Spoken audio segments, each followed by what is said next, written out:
দুর্ঘটনা, অসুস্থতা সহ যৌক্তিক কারণে নির্ধারিত ফ্লাইটে না যেতে পারলে সংশ্লিষ্ট হজযাত্রীদের বিমান ভাড়ার টাকা ফেরত দেওয়ার জন্য সংশ্লিষ্ট এয়ারলাইন্সগুলোকে নির্দেশ দিয়েছে ধর্ম বিষয়ক মন্ত্রণালয়।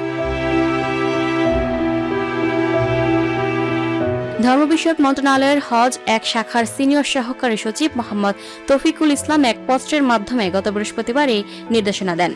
বিমান বাংলাদেশ এয়ারলাইন্স, সৌদিয়া এয়ারলাইন্স ও ফ্লাইনাস এয়ারলাইন্সের ঊর্ধ্বতন কর্মকর্তাদের পাঠানো ধর্ম মন্ত্রণালয়ের চিঠিতে হজ প্যাকেজ ও গাইডলাইন 2026-এর 15 অনুচ্ছেদের 17 ও 18 নম্বর ক্রমিকের অনুশাসন প্রতিপালনের প্রয়োজনীয় ব্যবস্থা গ্রহণের জন্য সূত্রোক্ত পত্রের মাধ্যমে অনুরোধ করা হয়। হজ প্যাকেজ ও গাইডলাইন 2026-এর 15 অনুচ্ছেদের 18 নম্বর ক্রমিক মোতাবেক দুর্ঘটনা বা গুরুতর অসুস্থতা কিংবা ভিসা জটিলতা বা অন্য কোনো যৌক্তিক কারণে নির্ধারিত ফ্লাইটে কোনো হজযাত্রীর গমন সম্ভব না হলে এয়ারলাইন্স সমূহ হজযাত্রীকে প্রতিস্থাপন সুবিধা দেবে।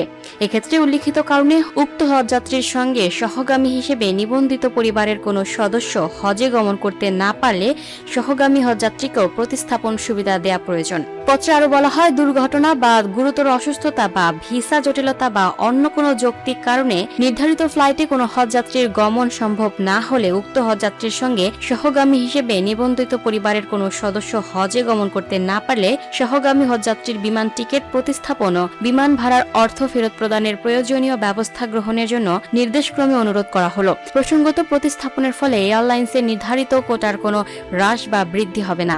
ধর্ম মন্ত্রণালয়ের চিঠিতে বলা হয়েছে, সুষ্ঠু হজ ব্যবস্থাপনার স্বার্থে বিষয়টি অত্যন্ত জরুরি। উল্লেখ্য, এবছর বাংলাদেশ থেকে প্রায় 87,500 জন হজযাত্রী পবিত্র হজ ব্রত পালনের জন্য সৌদি আরবে যাচ্ছেন। গত 18 এপ্রিল হজ ফ্লাইট চালু হওয়ার পর এ পর্যন্ত প্রায় 45,000 হজযাত্রী সৌদি আরবে পৌঁছেছেন। শারীরিক অসুস্থতা, নির্ধারিত সময়ে হজ ফ্লাইট ধরতে না পারা সহ বিভিন্ন কারণে এবারও কিছু সংখ্যক যাত্রী নির্ধারিত ফ্লাইট মিস করেছেন। এজন্য ধর্ম মন্ত্রণালয়ের এই বিশেষ নির্দেশনা দেওয়া হয়েছে। সংশ্লিষ্টরা বলছেন, এতে অনেক ধর্মপ্রাণ হজযাত্রী আর্থিকভাবে উপকৃত হবেন।